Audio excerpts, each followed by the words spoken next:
Les éliminatoires de la Coupe du Monde 2026 se poursuivent ce mois-ci avec les matchs des 5e et 6e journées dans la zone Afrique. Afin de présenter la liste des joueurs appelés à défendre les couleurs du Bénin contre le Zimbabwe et l'Afrique du Sud, le sélectionneur de l'équipe nationale, Gernot Rohr, a tenu une conférence de presse ce lundi 10 mars 2025 à Cotonou. Lors de cette rencontre avec la presse, le technicien franco-allemand a révélé l'identité des joueurs sélectionnés.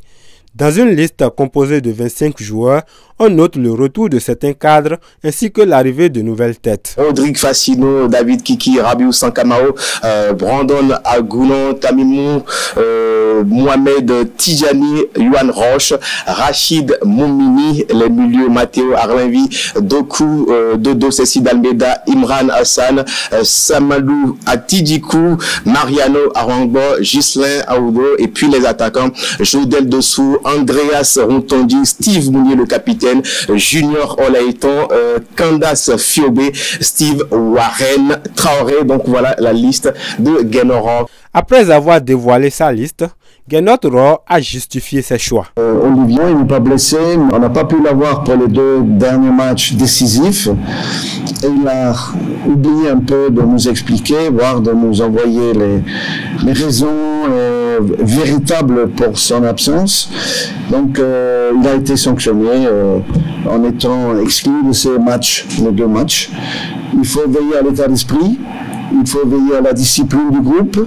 Et si un joueur n'adhère pas à ces critères-là, il est difficile de faire partie de notre équipe. Jodel, je l'ai eu encore au téléphone hier soir. Depuis qu'il est arrivé à Luxembourg, vous avez vu qu'il a fait tous les matchs en tant que titulaire. Concernant les 2 confrontations à venir pour les Guépards, le sélectionneur a partagé ses ambitions pour ces matchs décisifs. L'Afrique du Sud, c'est un grand match, c'est un match formidable.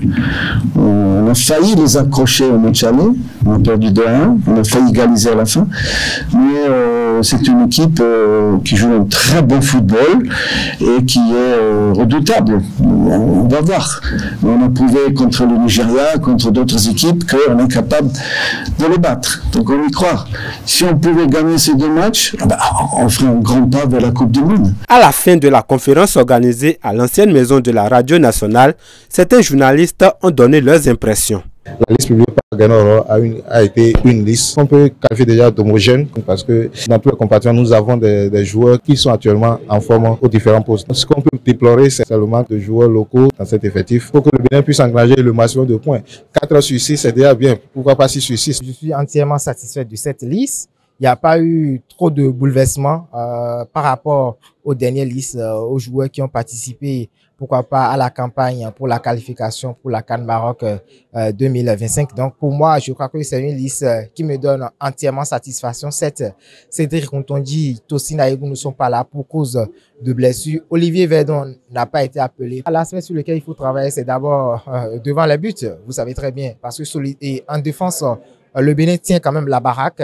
Avec le gardien d'Andinou, on voit que pour le moment, ça va au niveau du bastion défensif, mais c'est au niveau de l'attaque qu'il va falloir véritablement... Je n'étais pas trop étonné et pas trop déçu non plus, pas trop satisfait également. C'est vrai, il y a des absences qui ont été remarquées. Il y a aussi des présences. Nous avons de nouveaux joueurs qui sont désormais là. Et avec ces nouveaux joueurs, avec le groupe là, nous espérons que le Bénin fera quelque chose. Pour rappel, Steve Mounier et ses coéquipiers affronteront le Zimbabwe le jeudi 20 mars à Moses Mabhida Stadium en Afrique du Sud, puis les Bafana Bafana le mardi 24 mars au stade Félix Houphouët-Boigny d'Abidjan en Côte d'Ivoire. Le regroupement des Guépards est prévu pour le lundi 17 mars 2025.